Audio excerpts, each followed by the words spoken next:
12:05, but right now we welcome Leah Ferretti, the director of Mississippi Ready. Hey, Leah, good to see you. Hey, Gerard. Thank you for having me today. You bet. Good to see you and Blake last week at the Neshoba County Fair. What did you think about all that? Oh, my gosh. I always love the Neshoba County Fair. It's always hot. Everyone is so excited. And after the Neshoba County Fair, I was on cloud 9. And I think every other Mississippi mama was excited about it as well. We brought a big crowd of mamas and people who support conservative policy, especially in education. And Jason White made a bold stand and a bold statement up there on that stage. So, wow, man, it was great. It was great to be a part of that. Said he's all about it. It's his top priority. And I think now that tax reform is off the boards and enacted into law, which took a lot of the air out of the room last year, even though school choice was certainly one of the issues that the House handled. And I thought it had some good legislation. It died, of course, in the Senate. But he's all about focusing on that, prioritizing that in the 2026 legislative session, right? Right. That's what it sounds like. Right. And I am here for it. And that is what we need right here in our state. We need that bold leadership. Our governor, he took that bold step forward when he was lieutenant governor and really stood for families and having a choice. And now our speaker is. So we appreciate him and that it will be number one priority. It's about time that we put our kids first. Totally agree. And we've been talking about it on the program this morning. You know, there are some folks in our state, in the county that you and I live in particular, that are opposed to this. And to a great extent, Leah, I think it's because they have this idea of what it's about and what it would look like if implemented, most of which is really not accurate, not grounded in fact. We've got several other states which have implemented total universal school choice, and not just the baby steps of open enrollment, for example, which is what Representative Jansen Owen drafted in legislation last year. We couldn't even get that through. And the most I got out of the lieutenant governor last week was, we think that if they're in a failing district, he's always been unclear, district or school, because I've heard him use both terms interchangeably, and they're different things. A failing district versus a failing school.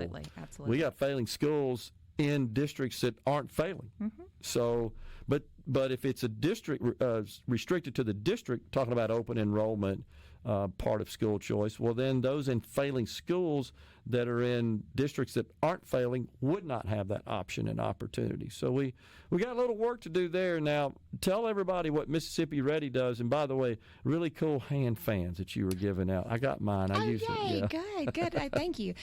So Mississippi Ready is a parent-led coalition. We are parents that believe we have the right to choose the best education fit for our children. So we are a platform for all parents and what education looks like in the state of Mississippi, how to navigate those education options, and what it should look like. And you mentioned that other states have surpassed us at light speed. And it's so disheartening as what we're considered a ruby red state. And we are probably some of the strongest conservatives in the nation. And we're not supporting that part of our platform of education freedom. And I believe the Trump administration is taking notice of that. And it's like, why haven't we had that? Why haven't we moved forward with education freedom and giving families the right to choose? And I think our lawmakers see that. They're finally listening to parents and what we are wanting and what we are needing because it works. I think you were talking this morning about someone stating, give me the statistics and the data where it works. Every state that has it. Yeah. Every state that has it, it works. And you know where else it works? Under my roof. Under my roof with my own children. When I had an issue, we were in a public school system that wasn't working for us. It was good, but it wasn't working for us. And we were able to utilize the ESA, the Education Savings Account or Scholarship Account, to educate our children. And now, fast forward 10 years later, yeah, I'm in the same county as you, and my kids are in a public choice that serves the season of life, and that is okay. So for someone to say, oh, let me see the data, look at every state that has it, because it absolutely works, and they are growing at light speed. And yes, we've done some great things in Mississippi, but we still have a ways to go. And I think that we have made a little progress on those lines, that the House seems to be in total concert, for the most part, of supporting this legislation. There's some that really get beat up pretty hard by their constituents. And these are good people. These are good reps, but they're constituents. And I just feel like, Leah, that this thing is kind of snowballed and taken a life of its own, of all the bad and negative aspects of school choice, most of which are just not consistent with reality.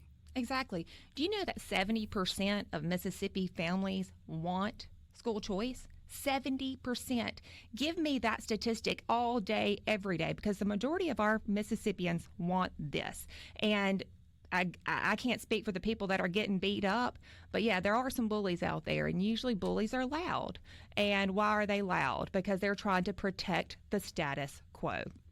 Yeah, and there's a lot of pushback, as you rightfully point out, from the public school establishment that always feels like that, well, no, the solution to fixing these poor-performing public schools is to give them more money. That's what we hear. Isn't that the answer for everything? Seems more like money, more money. More money. That'll do it. But we keep pouring more money in, and there's been some interesting data produced by the federal government that shows that there's no correlation. We keep investing more money in public school education, but the outcomes are going in a different direction. So the line of money goes up and the line of performance goes down.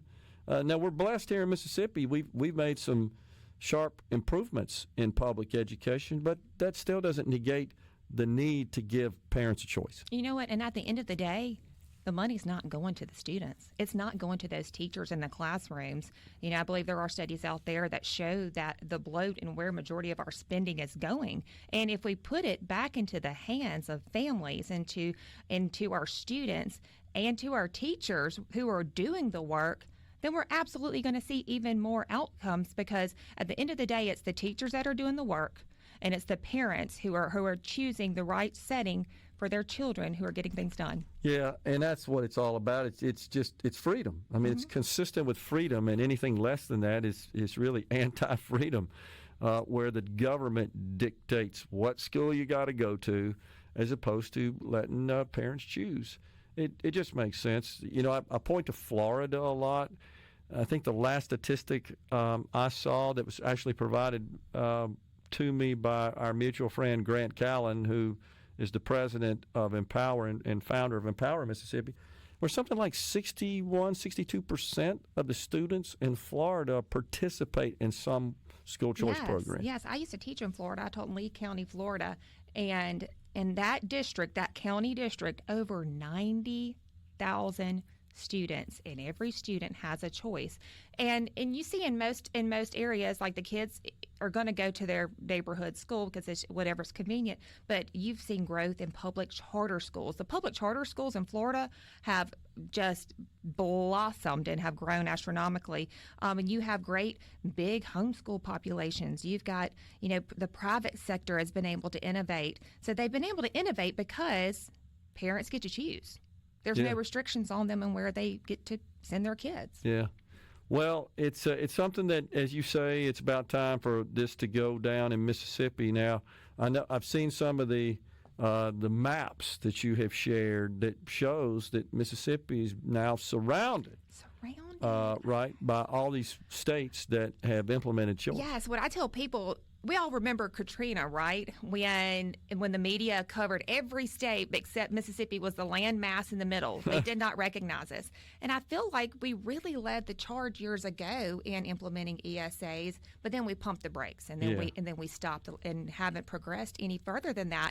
And every other state has surpassed us. We are surrounded. And with all the economic development going on in our state, We want our people to stay here. We want them to be able to stay here and educate their families here and put them to work in our state. But if we are not meeting those standards, people are absolutely going to leave and go to other states that have those options. And we've got some anecdotal evidence from people who have said, yeah, I live in Arkansas, I work in Mississippi, I'd move to Mississippi if I had choice of where to send my students to school. I don't want to be just tethered and restricted to an address. If you can hang around, we keep talking about it. Yeah, I'd love to. All right, we got Leah Ferretti, Director of Mississippi Ready, in the Element Wealth Studio. We're visiting with Leah Ferretti, Director of Mississippi Ready. So, Leah, do you run across people who initially seem kind of lukewarm, maybe opposed to the idea of school choice, and then you're able to visit with them and just explain to them what it's all about and the value proposition of it, and maybe turn them around to become supporters? I tell you what, the majority of, I go all over the state speaking, and I was telling you earlier, and the majority of people that I talk to are absolutely on board for this. The people that are against it are usually your policymakers up under that dome, which doesn't make any sense because it doesn't track. Because when I speak to the public, they're like, absolutely, yes, I'm a taxpayer. Taxpayer dollars should educate our children, and families should choose how to educate. And we were talking about a cartoon earlier when it's, it's all about the money, right? And who pays taxes? Yeah. You pay taxes. Exactly. I pay taxes. Parents pay taxes. And when we start looking at, this money belongs to this system, we've got it wrong. Because that dollar belongs to my child and how they should be educated, not to a system.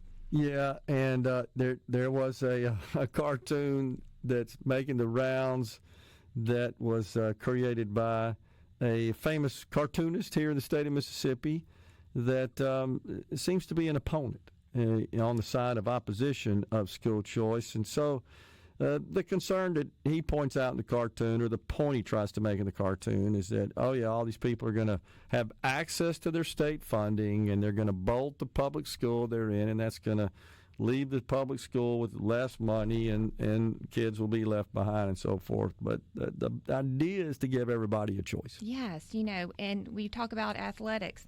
Athletes across the board have an opportunity. We should absolutely extend those opportunities to children who are good in math, who want to be artists, who want to be actors, or any other entity. We should absolutely extend that to them.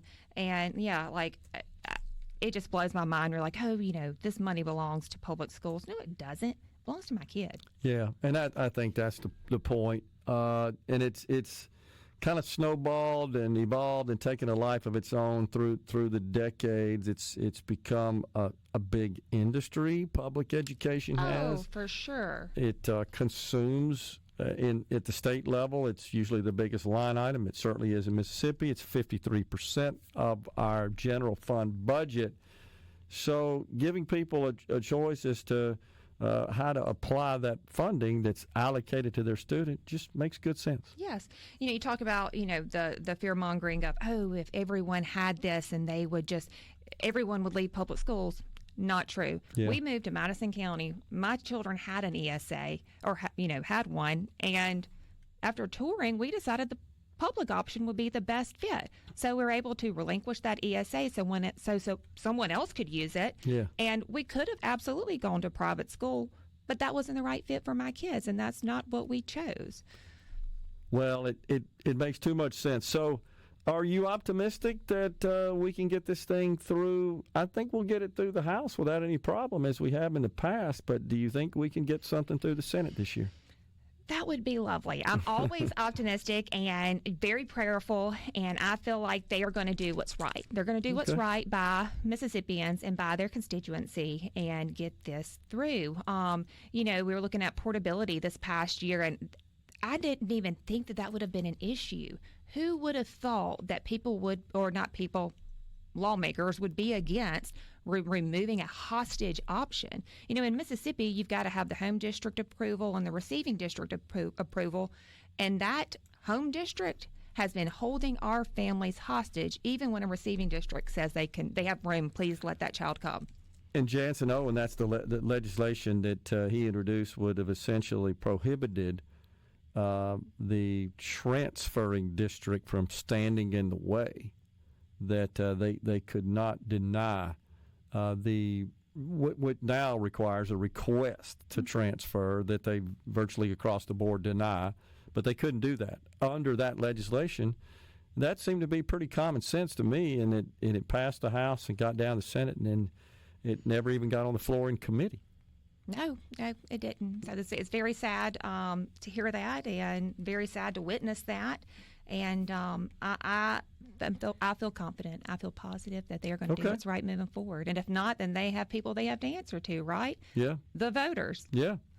Yeah. And then we've got this provision in the recently enacted reconciliation bill, the so-called Big Beautiful Bill, that would provide a tax credit of up to $1,700 per taxpayer for a donation, a contribution to a private entity that would use those funds to essentially allocate scholarships to attend private schools, for example. And I was a little pleasantly surprised to hear that the lieutenant governor supports this, that the way the law is structured, a governor, it's a little complicated. A governor can opt in. States have to opt in. A governor can opt in as long as the legislature doesn't object. It's a little odd. I don't know how that plays out in practice, but nonetheless, I was pleasantly surprised to hear the lieutenant governor say he supported that, and that's from the federal level. That costs the state, of course, nothing. It's just a federal tax credit.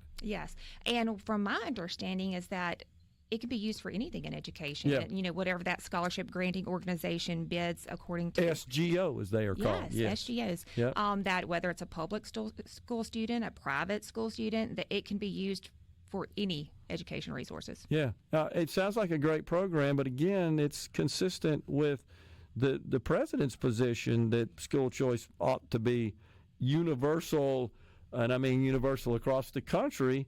And we're a laggard there. We have, 15, 16 states now that have implemented full, I believe, universal school choice. Mm-hmm. Yeah, which means that everybody essentially that has a student in the K through 12 age space would qualify for controlling the state allocation to the education of that student to the setting of their choice. Yes, and those states are doing this successfully. Yeah. The sky has not fallen. The world has not ended. They are doing these things right. So there's a way to do it, and I think there's a way to do it that's unique to our state that will work for us. I hope so. And we certainly see that there are pockets of opposition, like we were talking about in South Madison County, to some extent, just here in central Mississippi. In Rankin County, there's some opposition as well. These are great school districts, of course, and we want them to remain great. There's no intention here to harm the good public schools that we have. Absolutely. But we just believe that every child deserves an opportunity. Every child should be able to be in the right setting for them, because not all children are the same. And why wouldn't you want to give every child that opportunity? And the rest of the state doesn't look like Madison County. That's we right. are very fortunate, and we are very blessed that we do live in an area that has a plethora of great education options, and the rest of the state doesn't look like that. So I think we need to remember that when moving forward and encouraging our lawmakers to, you got to do what's right by your people and by the children. Well, and the other idea and motivation behind this policy is that where public schools are performing subpar, if they know that there's a threat of losing students, they will up their game. Absolutely, yes, and they should. Yeah. And they should. I mean, right now there's no accountability because they're protected. Yes. It's essentially protectionism. Well, it doesn't matter how well we perform. I'm still going to have a job, and the students that are in this district still have to attend the school. They don't have a choice. Mm-hmm. And it's no different than private sector market dynamics where competition makes stuff better. Yes, and not just competition, but offering unique things. Like you were speaking about deodorant earlier. There's all these different types and brands of deodorant. The same is for education. private school, public charter, public school, homeschool, micro schools. We have lots of flavors. Yeah. And we should absolutely be able to utilize what flavor works for our family. Yeah, the one-size-fits-all approach we know now doesn't work. It's antiquated. And we've come to understand this through the decades, right? You're an educator. Yeah. You know, we've done a lot of research on it and determined, that approach doesn't work for every kid. There was a time when it doesn't matter. Everybody's getting the same thing. And so choice opens that up to allow the parent to choose the setting that fits their student the best. Yes, yes. I mean, Absolutely. it's the bottom line. So, guys, I'm asking you to go follow us on all social media platforms, Facebook, TikTok, Instagram, whatever your flavor is, go follow us. And also, if your group or organization needs someone to come tell them about what education freedom looks like, give me a shout on social media. I would love to be a guest. That's Mississippi Ready. Mississippi Ready, the name of the organization. It's easy to find, just like Leah said, all over social media. Leah, thanks for coming in. Thank you for having me. You bet. Leah Ferretti, the director of Mississippi Ready, has been our guest in the Element Well studio. Half an hour left.